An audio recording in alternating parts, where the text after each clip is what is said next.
Yeah.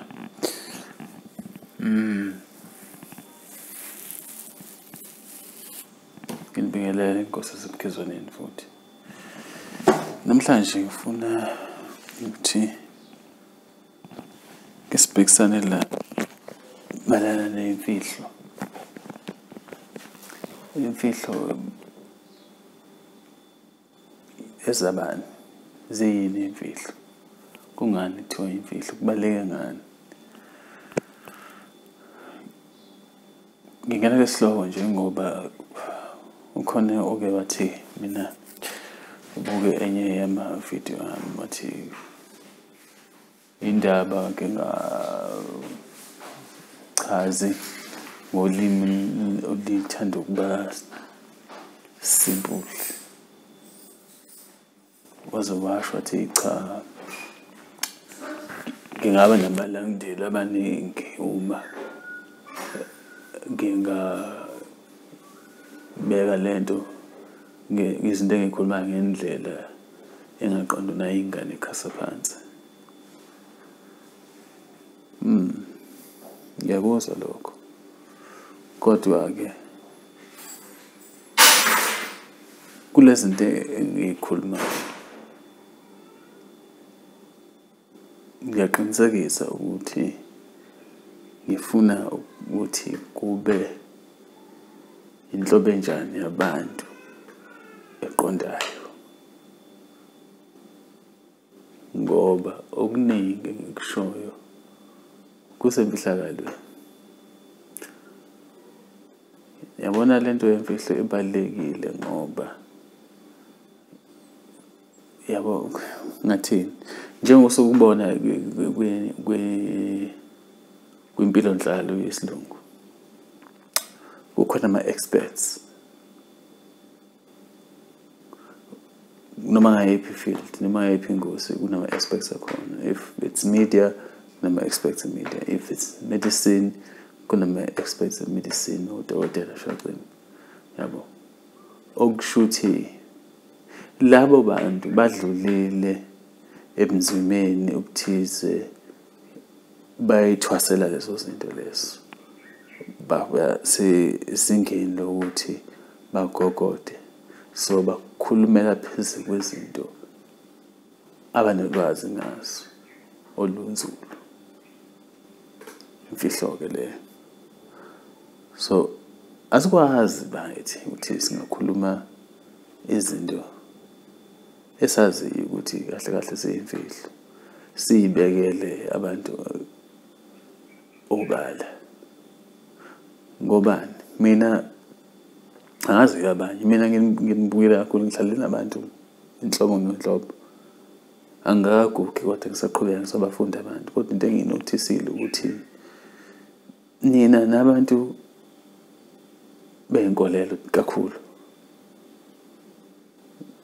diney'nkoleloze eziningi, futhi ziba yinkoleloze ingoba abantu abanikezwe iy'mfihlo bayaphahluka. Mase bephahlukile bese nihamba nixoxelana, into i-evolve, ishintshe igcine isiyinto ecishe ifane nale yasekuqaleni, kodwa akusesiyo. Ninjalo-ke, yiyo lento edala ukuthi abantu bazithole sebekhuluma ngokuthi hey usibanibani yathwala, wathwala endani yokuthi washo wacima, salamuza uhlala nenyoka endlini, uhlala nenkosazane endlini, into enjengalezo. Niwuhemusa nje, ningazi nokuthi nikhuluma ngani. Yiyo futhi lento yenza ukuthi afike umuntu kuwena ephethe umkhuhlane, ethi sakuxokela nje lo hleli la endlini usekhuluma, hawu yini ungathathi iboza, hawu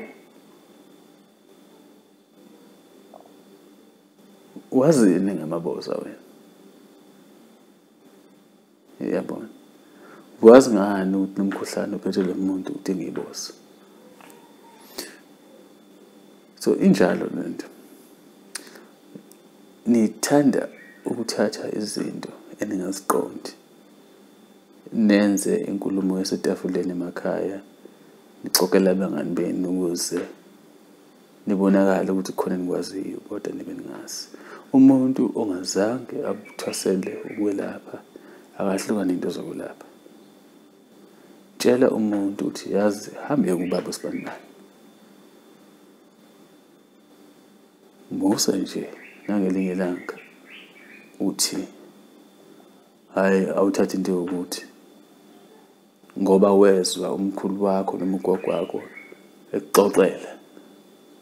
Angidle kwabanye basizakale, kodwa into engishoyo ukuthi anisibona ama-experts. Ukhona nje umunye umama wangihlekisa kabi, ngathi ngihamba nami ngifika edolobheni ngiyothenga impepho, kanti ngangikade ngikhuphukile endaweni zasemaphandleni, ngakhuphuka entabeni ngabuya nempepho. So kwasho ukuthi labantu bakubo engihleli nabo impepho abayazi mayisanda ukukhiwa, yabo. So mase ngibuya sengena emotweni nalempepho engiyithanda kulabo mama laba ababuye basidayisela impepho la emadolobheni. Usethi hawu, wathi ngibo impepho le, bese ngimkhombisa ukuthi hayi, uthi hayi yona impela. So ngithule ngithi oh lo, okay. Kuthi ngelinye ilanga nje sihambele ngathi hey yazi iyasibulala lento ukuthi umuntu angafike angabi nolwazi lwento kodwa afuna ukuphikisa abantu abayiphilayo leyo nto leyo. Ukuthi we-expect ku-teaching akusho ukuthi-ke usuwazi yonke into engahlangene teaching. Kunezinto nje ofa wazi ukuthi azidingi wena, yabo. Ngoba kufana nempepho nje, iy'mpepho zidlulile ku-13 ngokwahlukana kwazo, imisebenzi yazo ingafani.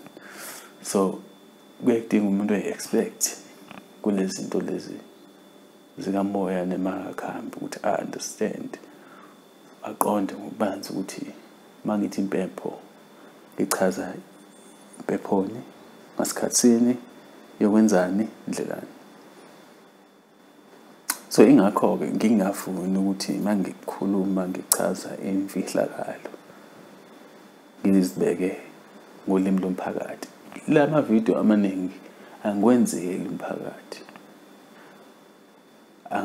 umphakathi, ngishiya ulwazi lwabezayo ukuthi bayothi mhla bedlulile leso sigaba sokukhanyiseleka bathola kukhona i-library yamavidiyo achaza kabanzi ngezinto ey'thize asebeyiqonda vele ukuthi zenzakala kanjani.